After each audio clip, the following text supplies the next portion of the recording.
Close યુવા શક્તિ સંગઠન ડીસા દ્વારા બર્ડ ફીડર અને પાણીના કુંડાનું વિતરણ. ડીસા સાંઈબાબા મંદિર બગીચા સર્કલ પાસે કલોજ યુવા શક્તિ સંગઠન ડીસા દ્વારા 9 ફેબ્રુઆરી રવિવારના રોજ સવારે પક્ષી બચાવો અભિયાન અંતર્ગત પાણીના કુંડા, પક્ષીના માળા અને બર્ડ ફીડરનું રાહત દરે વિતરણ કરવામાં આવ્યું. કલોજ યુવા શક્તિ સંગઠન દર વર્ષે ઉનાળાની શરૂઆતમાં માર્ચ મહિનામાં બર્ડ ફીડર, પાણીના કુંડા, પક્ષીઓના માળાનું છેલ્લા 4-5 વર્ષથી વિતરણ કરે. આ પ્રવૃત્તિને લોકો તરફથી સારો પ્રતિસાદ મળી રહ્યો છે. આ સિવાય કલોજ યુવા શક્તિ સંગઠન દ્વારા ચોપડા વિતરણ, ગાયોમાં ચારાનું વિતરણ સાથે જુદી જુદી સામાજિક પ્રવૃત્તિઓ ચલાવવામાં આવી રહી છે. Bureau report Chetanbhai Shrimali.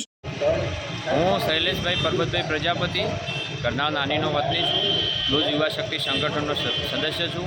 અમારું ગ્રુપ કલોજ યુવા શક્તિ સંગઠન ડીસા દ્વારા દર વર્ષે અમે બર્ડ ફીડર, પાણીના કુંડા અને પક્ષીઓના માળાનું છેલ્લા 4-5 વર્ષથી સતત દર વર્ષે અમે માર્ચ મહિનામાં રાહત દરે વિતરણ કરીએ છીએ.